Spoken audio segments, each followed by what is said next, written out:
Ya Allah, bisa nggak sambil ikhtiar, kita pun bisa mendapatkan percikan-percikan kebahagiaan surga. Gimana caranya supaya saya belajar, saya bahagia? Gimana caranya supaya saya cari bekal ke surga di rumah tangga, saya bahagia? Jadi suami, saya bahagia. Jadi istri, dia bahagia. Jadi anak, dia bahagia. Orang tua, bahagia. Bekerja, bahagia. Walaupun kami harus tempuh dengan ikhtiar, gak ada masalah. Yang penting saat berikhtiar, kami bahagia. Paham sampai sini? Kita ingin tanyakan kepada Allah, boleh nggak kita turunkan percikan dari surga yang kita ikhtiarkan di dunia, walaupun tidak sama dengan yang itu. Tapi kita ingin ikhtiar kita mendapatkan kebahagiaan dalam setiap titian pekerjaan yang kita kerjakan. Paham sampai sini? Kalau Anda ingin coba turunkan sa'i ke dunia, tapi dalam bentuk ikhtiar mewujudkannya, masih ada pekerjaan kita dalam mendapatinya, maka kalimatnya berubah dari bahasa Arab. Dalam bahasa Arab berubah kalimatnya dari sa'idun jadi falahun. Lihat baik-baik ya. Falahun. Saya hapus yang ini sesuai perjanjian kita.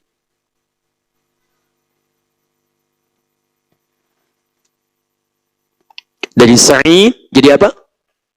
Falahun. Ini kalimatnya. Kebahagiaan yang dicapai dengan ikhtiar. Pelan-pelan. Ini bagus sekali diksi Al-Quran itu. Petani disebut dengan fallah. Fallah. Kenapa disebut dengan fallah? Karena dia berusaha mendapatkan kebahagiaannya dengan berikhtiar terlebih dahulu dari mulai hal yang paling kecil. Nanam benih, dia rawat dengan baik. Ada hama, dia kemudian jauhkan. Kemudian dijaga dengan baik, kadang dikasih pupuk dan sebagainya. Ketika sudah mulai matang, dia tinggal memanennya. Dan bahagia ketika mendapatkan hasilnya. Makanya disebut dengan fallah. Kalau Anda ingin hilangkan tasdidnya, untuk berikhtiar ringan mendapatinya, ingin bahagia di dunia, mendapatkan bagian percikan dari surga, yang tidak senilai dengan surga kita, tapi kita bisa mendapatkan kenyamanannya, maka turunkan ke bumi. Kalimatnya menggunakan kata falah. Kalau Anda ingin berusaha menggenggamnya, menggenggam falah, dan tidak ingin Anda lepaskan lagi, Anda jadi suami bahagia, istri bahagia, anak bahagia, kerja bahagia. Digenggam oleh Anda kebahagiaan ini, nggak mau Anda lepaskan, maka kalimatnya dalam bahasa Arab, tambahkan hamzah di depannya. Ini. Lihat rumusnya baik-baik, kita masuk ke fase ilmu dulu. Kalau hamzah masuk, di ujung kalimat ada alif, maka alifnya buang. Ini. Jelas? Kita turunkan kalimatnya, hamzah, fa, kemudian lam, kemudian ha. Kalimat yang ditambah dengan hamzah di depannya, maka umumnya huruf pertama yang ini, awal kalimat, setelah ditambah hamzah, maka harakatnya dipindahkan kepada hamzah. Ini mati. Tadi tulisannya falah, fa, la, kan? Kemudian ha di sini kan, falah, kita matikan saja supaya cepat. Matikan. Karena setiap kalimat bahasa Arab, apapun harakat ujungnya, itu pasti dibaca dalam keadaan mati. Mati. Ingat itu ya? Walaupun Quran di ujungnya ada harakat. Tapi ketika dibacakan, berhenti di situ, wakaf, kita akan mati. Bacaannya. Lihat kalimatnya. Bismillahirrahmanirrahim. Ujungnya i, tapi dibacanya him. Alhamdulillahi rabbil alamin. Ujungnya a, tapi in. Sampai hari ini, saya belum pernah dengar ada imam baca ayat Quran, ujungnya bunyi. Bismillahirrahmanirrahim. Alhamdulillahi rabbil alamin. Nggak ada. Pasti mati ujungnya. Ya, maka paling mudah, supaya Anda nggak sibuk menentukan ujung akhir dari kalimat, cukup matikan saja. A-nya pindah ke sini. Maka ini sukun, mati. Aflah. Kalau di depan kata matikan jadi aflah, walaupun harakatnya biasanya fathah. Aflah dibaca aflah. Sekarang, kalau Anda ingin turunkan kebahagiaan ke bumi yang mengiringi setiap titian kehidupan kita, cari kalimat aflah di Quran. Turunkan. Aflah pekerjaannya. Orangnya disebut muflih. Muflih. Tadi saya sudah sampaikan laki-laki dengan perempuan. Sekarang kalau Anda ingin samakan ujungnya, ganti dengan un untuk menunjuk banyak. itu menunjuk makna banyak yang umumnya tanpa gender. Bisa laki-laki, bisa perempuan. Kadang-kadang dispesifikan untuk laki-laki, kadang-kadang menunjuk untuk keumuman. Laki-laki, perempuan. Baik, yang bahagia Anda saja atau kita semua mesti bahagia? Kita semua. Kalau kita semua banyak sedikit. Banyak tambah di ujungnya. Muflih tambah jadi apa? Muflihun. Menunjuk orang banyak. Muslim satu orang banyakan? Muslimun. Mukmin satu orang banyakan? Baik, mukminun. Orang sok satu orang banyakan? So'un. Bukan ya? Baik. Muflihun. Bismillah. Ya. Temukan kalimat aflah di Quran, maka kita akan diberi petunjuk bagaimana mendapatkan kebahagiaan dalam setiap mengiringi aktivitas kita. Temukan kalimat muflihun di Quran, maka akan Anda temukan itulah orang-orang yang akan mendapatkan kebahagiaan yang diberikan langsung oleh Allah yang mengiringi aktivitas kehidupan ini. Jadi kalau Anda ingin bahagia di pekerjaan Anda, di rumah tangga Anda, maaf, di kehidupan sosial Anda, bahkan dalam ibadah Anda, maka cari petunjuk kata ini di Quran, karena kita kembalikan kepada petunjuk Allah. Cari kalimatnya di Quran, lalu lihat prakteknya dalam praktek kehidupan Nabi SAW. Jelas sampai sini? Kita lacak kalimat pertama, aflah. Quran, surah ke-23, ayat 1-11.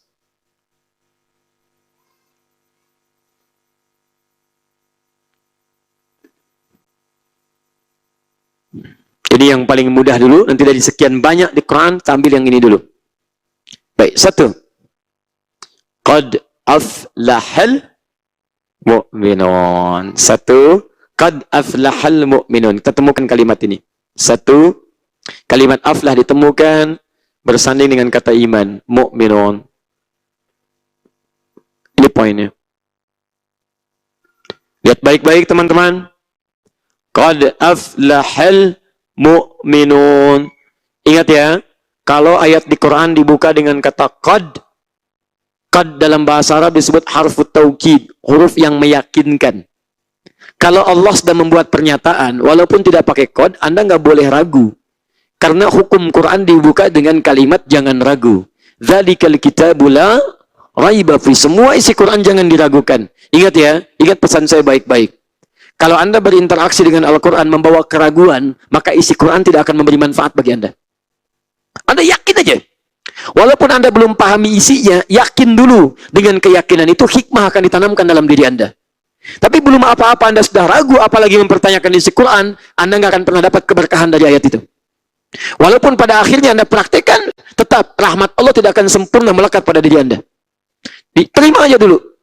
Kenapa warisan 2:1? Jangan tanyakan kenapa, praktekkan dulu. Setelah dipraktekkan, Anda akan tahu, oh ternyata begini rupanya firman Allah dimaksudkan.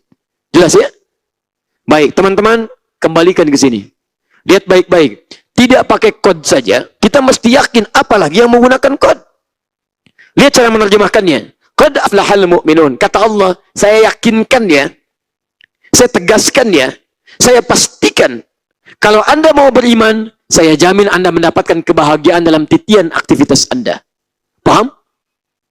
Lihat baik-baik sini. Jangan lihat orang yang menghapus. Ya, perhatikan sini. Baik, 1 kalimat aflah dilekatkan dengan kata iman. Jadi syarat pertama, kalau Anda ingin mendapatkan kebahagiaan dalam seluruh aktivitas Anda, maka syarat pertama kata Quran, Anda mesti beriman. Awas, ingat baik-baik ya. Anda tidak beriman, maka kebahagiaan tidak akan ditanamkan. Yang hakiki yang saya maksudkan, bukan capaian-capaian dunia. Yang hakiki tidak akan pernah ditanamkan dalam kehidupan kita. Ini poin pertama. Iman. Saya mau tunjukkan kepada Anda. Lihat orang-orang jahiliyah. Maaf, jauh dari kata iman sebelum Nabi diutus menjadi Rasul. Tapi ketika Nabi diutus jadi Rasul, diajarkan nilai-nilai Quran, tiba-tiba Masya Allah, dari kalimat iman yang ditanamkan, dihunjamkan dalam hati mereka, diajarkan esensinya oleh Nabi, tiba-tiba memberikan kebahagiaan pada seluruh aktivitas kehidupan mereka. Maaf, dulu kasar, dulu pencela, dulu pemukul, dulu pelit luar biasa, dulu terbatas keadaannya. Begitu diajarkan dengan kalimat iman dan petunjuk dari Nabi, tiba-tiba kasar jadi lembut, dan lembutnya, bahagia ketika lembut, tidak tenang ketika kasar. Baik teman-teman, maaf, bahagia ketika mencintai, dan gelisah ketika melukai, takut melukai sesamanya. Bahagia ketika merangkul, takut tangan ini kalau dipakai memukul pada yang tidak dibenarkan oleh Allah. Yang paling hebat, ada orang kena masalah, setiap diuji dengan masalah, malah gembira. Tanya pada antum, antum kalau sedang punya masalah, bahagia atau gelisah? Gelisah. Lihat, ada orang dapat masalah, malah gembira. Bahkan ayatnya turun di situ. Quran surah kedua, ayat 155, paling kiri sebelah atas. Wabasyiris sabirin. Berikan kabar gembira pada orang sabar. Jadi ada orang yang diberi kabar gembira oleh Allah ketika punya masalah, kamu akan gembira. Lihat ayat itu kan tentang masalah. Walanabluwannakum bisyai. Setiap orang hidup akan diuji dengan masalah. Minal khauf, ada yang gelisah. Maaf, wal ju', ada yang lapar. Wa naqsi minal amwal, ada yang kekurangan harta. Wal anfus, sakit sampai meninggal dunia. Wa thamarat, hasil kerja kerasnya dirampas oleh orang lain. Gelisah, enggak tenang. Tapi di antara semua itu, wabasyir, ada orang yang gembira. Wabasyiris sabirin. Berikan kabar gembira pada orang beriman. Aneh. Jadi ujian itu disebut kabar gembira. Gelisah, kabar gembira. Kekurangan harta, kabar gembira. Sakit, kabar gembira. Masya Allah. Siapa orang sabar itu? Mustahil bisa sabar kalau nggak punya iman. Ini asalnya. Makanya ada orang-orang yang aneh pada masa itu dalam pandangan orang sekarang. Nih saya kasih contoh. Antum haus. Mau minum. Minuman ini hanya cukup bagi Anda. Tiba-tiba lewat teman Anda yang sama-sama haus. Pertanyaan saya, ini minuman Anda minum sendiri atau bagi dua? Jangan katakan Allahu alam. Pilihannya gampang ini. Jangan, pilihannya gampang. Antum minum sendiri atau bagi dua? Baik, bagi dua. Anda haus luar biasa. Lihat ya. Ada orang yang justru tidak bahagia ketika membagi dua. Apalagi diminum sendiri. Dia justru bahagia ketika diberikan pada orang lain yang haus. Walaupun dirinya haus. Bahkan abadi kisahnya dilukis di Quran. Surah ke-59 ayat 9-10 itu. Wa yu'thiruna ala anfusihim walau kana bihim khasasah. Bahkan mereka bisa memberikan dengan ikhlas kepada orang lain yang memerlukan. Walaupun diri sendirinya pun memerlukannya. Pernahkah Anda dengar kisah tentang seorang yang pura-pura makan hanya untuk memberikan kepada tamunya, sementara dia merasa lapar di malam harinya dengan keluarganya? Pernahkah Anda dengar kisah tentang orang yang membagi minuman? Begitu akan diminum, dia lihat temannya, tolong berikan pada dia. Begitu akan diminum, berikan pada dia. Begitu akan diminum, berikan pada dia. Orang pertama dikejar ternyata meninggal. Orang kedua meninggal. Orang ketiga meninggal. Orang keempat meninggal. Dan mereka bahagia dan tidak ada yang minum satupun. Karena ingin memberikan kebahagiaan bagi yang lainnya. Pernahkah Anda dengar kisah tentang seseorang yang kalau tidak sakit, dia malah menangis? Justru ketika sakit, dia bahagia. Sepekan dia tidak sakit, apapun itu. Tidak keseleo, tidak tergores, ya, tidak macam-macam. Dia malah menangis. Kenapa? Karena dia melihat, aduh, saya takut. Jangan-jangan saya tidak sakit, banyak dosa yang tidak Allah ampuni. Bukankah kalau saya sakit, dosa saya bisa diampuni? Bukankah ada istighfar dalam kalimat-kalimat saya ketika merasakan sakit itu? Bukankah ada doa yang saya kerjakan? Ya Allah, saya takut kalau nggak dikasih sakit, mungkin ada dosa saya yang tidak diampuni. Bagaimana cara bisa membaca seperti itu? Orang sekarang sehat, justru bahagia. Sakit, justru nggak pengen. Bukan harus diinginkan untuk sakit. Tapi bagaimana cara membaca sakit dan kebahagiaan? Seperti kita membaca sehat dengan kebahagiaan. Ada hal-hal yang sulit terlukiskan dengan kalimat iman, teman-teman. Tidak harus difikirkan dengan selalu akal. Tapi kadang-kadang kalimat iman itu yang memberikan ketentraman dalam kehidupan kita. Pernah nggak Anda bayangkan ketika orang datang ke Madinah, tadinya kaya, jatuh fakir, tiba-tiba disambut oleh orang paling kaya. Dan dia ingin memberi dan bahagia ketika memberi. Akhil Karim, sama itu Anda kakunta ghaniyan. Saya dengar kamu pernah kaya. Kalau ingin kaya lagi, ambil setengah harta saya. Saya dengar ditinggalkan keluarga. Kalau ingin nikah lagi, pilih perempuan paling cantik di Madinah. Saya fasilitasi. Berbagi kekayaan, berbagi kemudian untuk bisa menikah atau berumah tangga kembali. Tidak mudah melukiskannya. Justru ketika nggak bisa ngasih, dia nggak bahagia. Coba lihat teman-teman. Orang yang tadinya jauh dari peradaban, tidak punya akhlak, jauh dari kebahagiaan, sekarang melampaui nilai kebahagiaan yang umumnya dirasakan oleh manusia.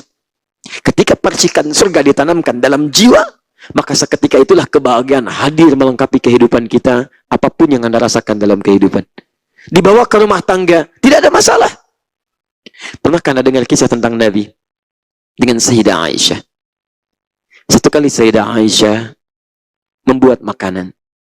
Setelah jadi, ternyata Masya Allah, beliau baru sadar bahwa itu waktu puasa sunnahnya Nabi. Beliau gelisah. Karena takut membuat Nabi tidak tenang, menghidangkan makanan, takutnya Nabi nggak enak. Sedang puasa, kok malah dibikinkan makanan. Tapi apa yang terjadi? Tiba-tiba Nabi datang membisiki. Ke dalam telinga yang begitu mulia, kata Nabi, kalau bahasa kitanya, sayang, kita makan hari ini, aku nggak puasa. Masya Allah. Kalau bukan karena kalimat iman, coba antum lihat. Antum puasa, istri antum masak, apa yang keluar di lisan Anda? Ketika makanan sudah jadi. Istri Anda mungkin ingin memberikan yang terbaik. Sudah belajar menunya lama, gitu kan? Buka dari Google, lihat itu, ingin memberikan kejutan. Begitu kejutan sudah jadi, Papa silahkan puasa. Masya Allah. Nggak enak banget rasanya. Coba lihat.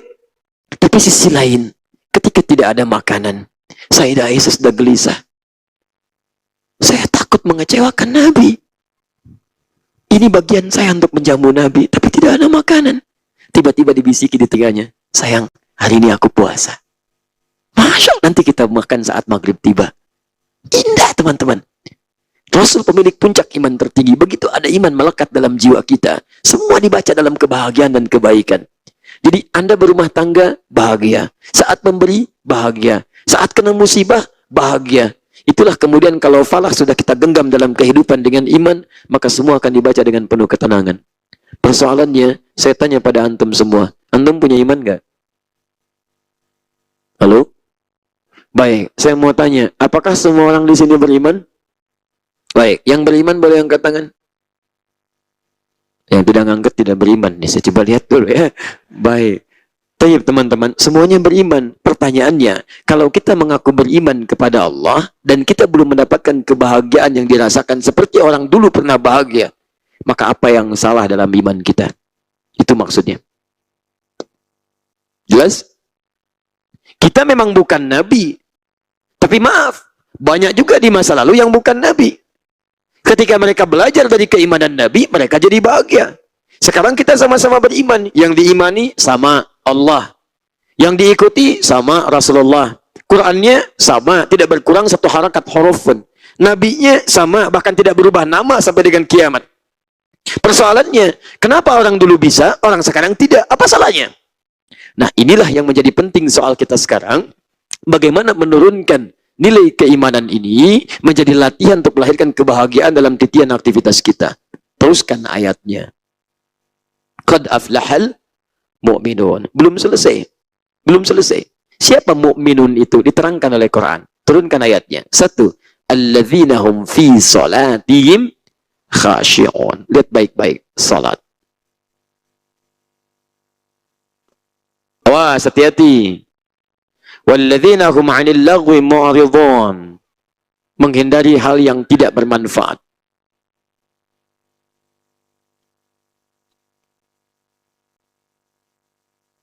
Awas, hati-hati. Teruskan, saya ambil yang poin-poin besarnya saja. Walladzina hum lizzakati fa'ilun. Zakat. Awas.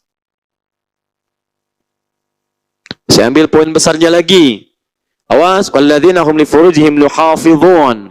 Awas, menjaga kehormatan diri. Jaga syahwat. Awas, karena ini turunannya banyak. Bisa pribadi, bisa di rumah tangga, bisa dalam kehidupan sosial. Orang yang sering berbagi, itu akan mendapatkan kebahagiaan di lingkungan sosialnya. Orang yang menjaga kebutuhan syahwatnya, ya, terkhusus dalam lingkungan sekitarannya saja yang dihalalkan baginya, itu yang cenderung bahagia di rumah tangganya. Awas, orang yang kemudian senang meningkatkan ibadah hubungan dengan Allah, itu yang akan membuat kedamaian dalam jiwanya, menghasilkan kebahagiaan dalam dirinya. Lihat turunan-turunan ini teman-teman sekalian, bahkan maaf, bekal ini yang langsung disebutkan mengantarkan kita ke surga. Lihat ayat 10 sampai dengan 11-nya. Ulaika humul warithun alladzina yarithunal firdausa hum fiha khalidun. Ingat tadi di awal, kebahagiaan hakiki ada di mana? Di surga. Perhatikan baik-baik. Orang ini menekuni amalan iman, ketika dipraktikkan, dunianya bahagia, dan muaranya adalah firdaus, puncak kebahagiaan tertinggi yang dia dapatkan. Saya kotak ini. Yo, sekarang sudah ditemukan amalannya. Nanti kita bahas persoalannya. Amalan sudah ada, saya amalkan, saya belum bahagia juga. Apa yang salah dalam amalan saya? Kan mesti kita kejar sampai situ. Ya, kita sholat. Orang dulu sholat. Orang dulu bahagia, kita tidak. Apa yang salah? Kan sama-sama sholat. Dalam teoritis kan begini, kalau ada satu pekerjaan, hasilnya berbeda. Satu baik, satu tidak baik. Maka yang disalahkan jangan teorinya. Jangan pekerjaannya. Yang disalahkan cara kita merespon pekerjaan itu. Tapi kalau hasilnya sama, ini tidak baik, ini tidak baik, berarti yang masalah di sini. Jelas ya? Antum misalnya datang ke masjid ini, diterima dengan baik. Masjid ini diterima dengan baik. Ke masjid ini tidak diterima dengan baik. Yang salah barangkali bukan antumnya. Yang salah ada masalah di masjid ini belum sesuai dengan antum. Tapi kalau antum di sini nggak diterima, sana nggak diterima, sana diterima, jangan nyalahin orang. Antum yang koreksi diri. Apa yang salah dalam diri antum? Jadi kalau kira-kira mohon maaf, ada peci yang tidak sesuai, kadang-kadang tidak harus kepalanya dipotong. Lihat pecinya apa yang sesuai. Jelas ya? Baik. Satu. Dua. Ini baru aflah. Kita sampai jam berapa malam ini? Sampai jam berapa? Baik, insya Allah. Ya, baik. Karena kita belum mulai inti ini ya, kita baru turunkan konsep bahagianya. Ya, tenang. Bagi Anda yang ingin sampai jam 12, silahkan. Saya jam 9 pulang. Baik. Bahkan ada yang ketika menghapus bahagia. Luar biasa. Tidak jarang bisa mendapatkan nikmat seperti ini, ya. Walaupun penghapus sudah dekat di depan mata, tapi belum juga bisa mendapat kebahagiaan. Teman-teman, lihat sini. Saya bukan menyindir ya, cuma memberi peluang. Muflihun. Turunkan. Kalimat muflihun paling dekat pertama kali disebutkan di Quran, Quran surah 2 ayat 5. Ya. Baik tuh. Ada bayi yang bahagianya bisa menangis tuh. Ketika nangis dia bahagia. Alhamdulillah. Jangan ganggu kebahagiaannya, tapi berikan yang menenangkan bagi dirinya. Coba dibantu. Ulaika ala hudam min rabbihim wa ulaika humul. Masya Allah. Satu, cara bacanya, baca dari ujung. Wa ulaika humul muflihun. Ulaika ala hudam min rabbihim. Mereka itu ada yang selalu mendapat petunjuk dari Rabbnya.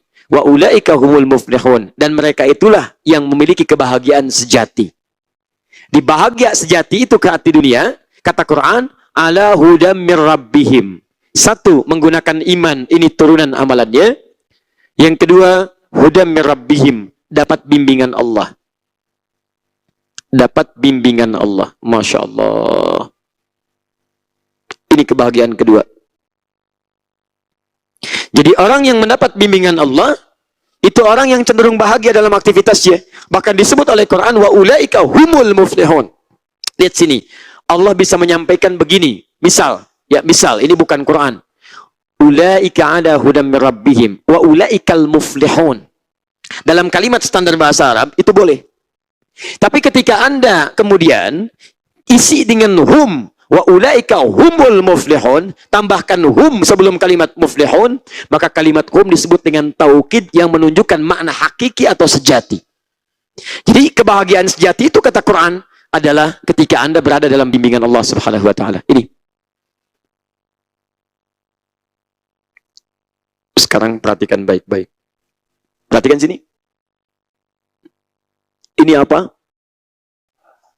Baik, fokus ya. Dan pemirsa, dimanapun Anda berada, mohon bisa fokus dengan kami di sini. Gelas ini berada di mana? Di atas meja. Gelas ini berada di mana? Di atas meja. Baik, apa perbedaan antara satu dengan dua? Satu, tidak menempel. Dua, menempel. Baik, lebih lekat mana antara yang menempel dengan yang tidak? Menempel. Sekarang perhatikan baik-baik. Nanti kalau membaca Al-Quran atau hadis bisa memahami dengan baik. Kalau seperti ini, dalam bahasa Arab disebut dengan fauqa. Fauqa. Fa wauqaf. Fauqa. Kalau seperti ini disebut dengan ala namanya. ala. Kalau disebutkan ulaika fawqa hudam mir rabbihim, artinya bimbingan Allah tidak melekat dalam aktivitas kehidupannya. Umum saja, cuman di atas. Mau diambil silahkan, tidak silahkan. Tapi kalau menggunakan ala, maka semua petunjuk Allah, bimbingan Allah melekat pada dirinya. Mau melihat, dibimbing Allah. Karena bimbingan Allah melekat dalam pandangannya. Mau bicara, dibimbing Allah. Mau bangkat, langkahnya dibimbing Allah. Mau beraktivitas dengan tangan, dibimbing Allah.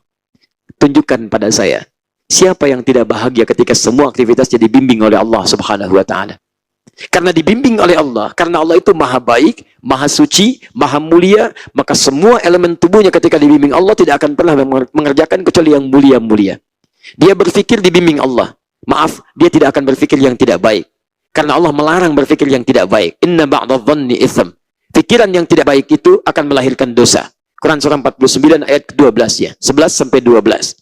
Ketika dia bicara, bicaranya hanya akan yang baik-baik. Pakai iman, dibimbing Allah. Kata Nabi, man kana yu'minu billah, iman Allah. Man kana yu'minu billahi wal yaumil akhir. Siapa yang merasa beriman kepada Allah dan menginginkan nikmat akhirat, surga, falyaqul khairan aw liyasmut. Maka cukup katakan yang baik-baik, kalau tidak dia akan diam. Maka yang ada cuman katakan yang baik-baik. Katakan baik. Jadi begitu dibimbing Allah, yang keluar yang baik-baik saja. Begitu mau berucap yang tidak baik, dia tahan tidak keluar. Jadi kosakata nggak ketemu yang buruk-buruk, yang baik aja. Dibimbing Allah. Antum pernah dengar Al-Hasan, cucunya Nabi Muhammad SAW? Ya, putranya Ali bin Abi Thalib radhiyallahu ta'ala anhu.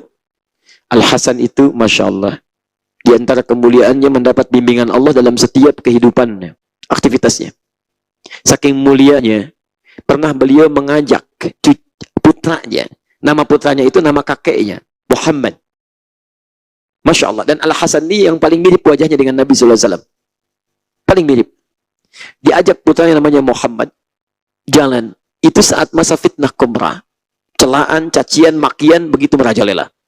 Begitu tiba di satu tempat, itu dimaki habis berjilid-jilid. Bukan 1-2 huruf, 3-2 kalimat. Maaf, berjilid-jilid. Kamu ini begini, begini, begini, begini, begini, begini, begini. Wah, Al-Hasan diam aja. Begitu selesai, fantalaqa, dia pergi meninggalkan beliau itu yang mulia. Tiba-tiba putranya berkata kepada beliau, ya abati, lima lam tarud. Pak, kenapa enggak dibalas? Dijawab bahwa bapak tidak seperti itu. Apa kata Al-Hasan? Wala adri kaifa arud. Papa enggak tahu nak bagaimana cara membalasnya. Jadi saking mulianya, itu beliau nyari kalimat untuk membalas, nggak ketemu kosakatanya, nggak ketemu. Hanya untuk mencari, Anda pun tidak sebaik apa yang tidak sampaikan. Anda pun tidak sebaik apa yang Anda utarakan. Anda pun tidak sebaik seperti Anda melihat saya. Itu kalimat itu pun nggak ketemu. Nggak ketemu. Dia cuma diam. Saya perhatikan, ketika seorang berada dalam bimbingan Allah, wal kadhiminal ghaidha, Quran surah 3, 134. Dia bisa menahan amarahnya. Dia nggak bisa mengeluarkan kata-kata yang nggak baik. Tenang aja. Masya Allah. Paham ya? Di pilihan cuma 2. Kalau tidak katakan yang baik-baik, maka dia hanya akan diam. Nggak ada katakan putus. Nggak ada katakan ini, katakan itu. Tidak. Yang ada katakan yang baik. Kalau tidak, diam. Jelas ya? Dan tidak sedikit diam itu menjadi tanda-tanda kebaikan. Bukankah perempuan dalam diamnya ketika dilamar itu menunjukkan kesetujuan? Perempuan itu kan cuma 2. Kalau tidak mengatakan iya, maka diam. Bukankah diamnya tanda kebahagiaan? Apakah Adinda menerima lamaran dari Kakanda itu? Itu tanda setuju. Makanya muncul kaidah di kaidah usul fikih. As-sukutu alamatu he'eh. Gitu ya. Baik. Diam itu tanda setuju. Ini teman-teman, jadi begitu mau melangkah dibimbing Allah, mustahil langkah yang taat itu dilangkahkan pada maksiat, mustahil. Coba deh ya, orang yang dibimbing Allah ketika keluar dari masjid, pakai kaki kiri yang akan keluar, kiri, nggak mungkin kanan, nggak mungkin. Awas Anda kiri, jangan terlampau soleh, begitu keluar kanan, bukan. Yang dibimbing Allah kiri. Begitu mau pakai sandal, nggak mungkin, mustahil tertukar alas kaki, mustahil. Begitu mau dipakai, dibimbing oleh Allah. Begitu naik kendaraan, naik dengan tertib. Begitu kemudian keluar dengan rapi. Dia nggak akan ganggu orang. Dia nggak akan membuat orang lain merasa kesulitan. Karena bimbingan Allah melekat pada dirinya. Nanti lihat setelah selesai ta'lim, siapa yang mendapat bimbingan Allah, siapa yang belum mendapat bimbingan Allah. Tinggal dilihat masing-masing, nanti bisa menunjuk apa yang harus saya perbaiki. Jelas sampai sini? Nah, sekarang senyum aja dulu. Nanti setelah keluar, lihat. Ya. Sendal saya mana ya? Nggak ada. Oh, ini dia, Masya Allah. Padahal kesini nggak pakai sendal. Itu yang bahaya. Nah, bagaimana Anda ingin mendapatkan ini? Karena kalimat Qur'annya ulaika, mereka. Siapa mereka? Anda mesti lihat, kalau ingin nafsirkan Quran, imma lihat setelahnya atau lihat sebelumnya. Karena ayat ini berbicara tentang orang sebelumnya, maka lacak kalimat-kalimat yang menjadi amalan dari orang ini. Ayatnya kembali kepada ayat 4, 3, 2. Lihat baik-baik. Ayat 2-nya. Dzalikal kitabu la raiba fi hudal lil muttaqin. Satu iman tadi, dua takwa. Anda ingin mendapat bimbingan Allah, maka takwa muaranya. Lihat baik-baik. Satu iman, kedua takwa. Cuma ini kalimatnya, teman-teman. Siapa orang takwa ini? Amalan mirip-mirip dengan yang ini. Lihat kalimatnya. Ayat 3-nya. Alladzina yu'minuna bil ghaib. Iman diturunkan. Dia orang takwa itu pasti punya iman. Mustahil orang takwa nggak punya iman. Makanya kalimat takwa dalam bahasa Arab dikenal dengan kalimat syariat. Kalimat syariat itu kosakata yang tidak ada di masyarakat Arab. Adanya cuma di kosakata syariat. Cuma di Quran, cuma di hadis. Makanya orang-orang Arab dulu nggak kenal kalimat takwa yang dimaksudkan. Diterjemahkan kemudian turun bahasa syariat disampaikan. Yang dimaksud takwa ini begini, begini, begini. Seperti kalimat wudu, itu kalimat syariat. Karena nggak ada turunan kata dalam bahasa Arabnya yang berarti makna syariat. Dijelaskan begini, begini, begini. Iman itu kalimat syariat. Kalimat syariat. Makanya agak aneh kalau sekarang misalnya banyak kepercayaan mengambil kalimat ini. Mari kita tingkatkan beriman dan bertakwa. Tapi bukan muslim. Agak aneh itu. Agak aneh. Karena takwa itu sesungguhnya kalimat yang melekat pada keimanan. Iman diikat dengan Allah. Alladzina yu'minuna bil ghaib. Siapa yang ghaib? Allah. Jadi kita doakanlah. Kalau ada acara-acara di kepercayaan lain. Mengatakan mari kita tingkatkan iman dan takwa. Mudah-mudahan dapat hidayah.